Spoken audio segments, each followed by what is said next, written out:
I was out surfing the web one day and came across a survey for the Democratic National Committee. Being a curious sort, I clicked on the link and it opened up, and what did I see? Well, even I was surprised as to the propaganda I was reading. Do the citizens of this country really believe this garbage? Are there really that many ignorant people that do not understand the election process? The real fact of the matter is that most citizens are busy with children, working, paying bills, finding jobs. Basically, life is in the way for most, and they will just go the way that their party directs them. After all, the Democrat and Republican parties would never mislead their supporters. Right, and I do hope you hear the sarcasm in my voice. So, I've included the questions in this little narrative just to show the error of their ways. Be advised that the questions 1 and 2 are contact information. They want all that email information of where you live and all that so they can bombard you with requests for money. Because I did read in the internet somewhere, which means it has to be true, that of course the parties are having a little problem with fundraising. Question 3 is, in state after state controlled by Republicans, legislators have used restrictive policies like voter ID laws to keep Democratic voters, particularly people of color, away from the polls. How concerned are you about Republicans' attempts to strip away your voting rights? So right off the bat, they attack the Republican Party, when the truth is that Democrats were pushing this agenda when George Bush was elected.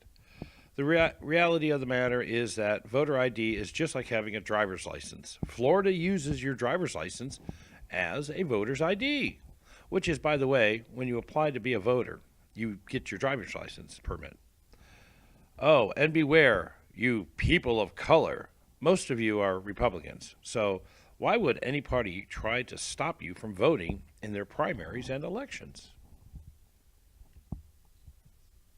Sounds like they were grasping at straws, trying to create a segregation of citizens that really doesn't exist.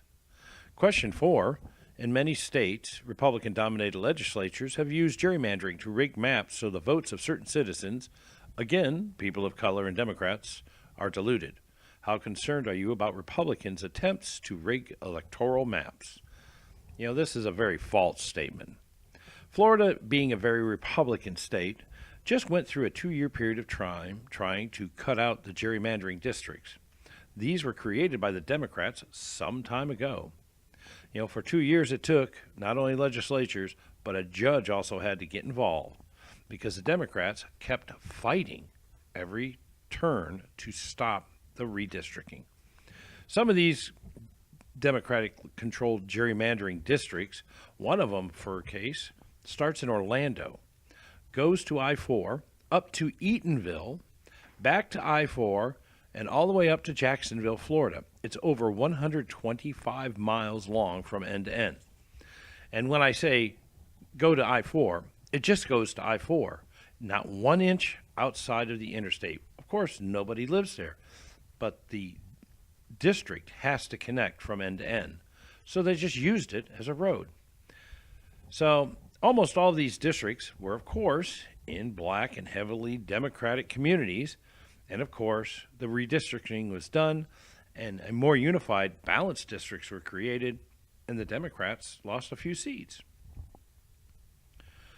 Question number 5, do you agree with the NDRC chair, Eric Holder, that said yesteryear's poll tax and literacy tests have mutated into unneeded restrictive voter ID laws and election roll purges that target low-income and minority communities with alarming accuracy? Sometimes I wonder where these people get their law degrees. Apparently, Mr. Eric Holder slept through the constitutional law part of his degree. Sorry there, Mr. Chairman, there are no Jim Crow laws in the U.S. anymore. Voting is free. There is no tax to do it. There are no land ownership requirements, and there are no tests. What he is trying to do here again is promote an agenda of hatred and segregation. And I find it funny that an American of color is trying to cause such segregation issues. So now we come down here to question 6. What actions, if any, have you taken to fight against Republican attempts to suppress the vote and rake maps? You've probably done everything you can do. I have. It's called voting. Voting is the only answer, and it is your right. Do not let some big mouth try to sway you with incomplete facts. You need to do your own research and find the truth, no matter what it is or how painful it may be.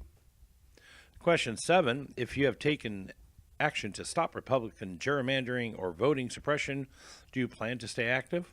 Well, this is a personal question, and I, like so many, have many times sworn off voting. But I have to vote, or my voice will not be heard. The same goes for you. So just go and vote. Now for the final question, or shall we say the sales pitch. Send them money so they can continue their propaganda campaigns. For me, of course, the answer is no. So question 8 is, at the NDRC, we're fighting back against Republican map rigging with a combination of legal work, electoral strategy, and grassroots activism. Will you pitch in $10 to support our important work? Well, that's your call, but I fight racists all the time, and these people sound very racist to me. The real facts about voter ID is very simple, and sometimes the simplest answer is the correct one. And here's the correct answer.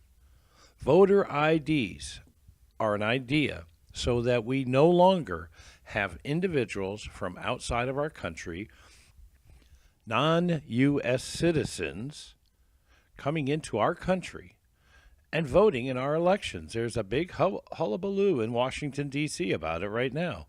They call it the Russian collusions. Well, you know what? If we had voter ID situations, we wouldn't have that problem. So there you go, folks. What it is an attempt to make our voting and our electoral process more secure just by using something very simple and call it a voter's ID card. We've had them for years. There's really no reason not to have them now.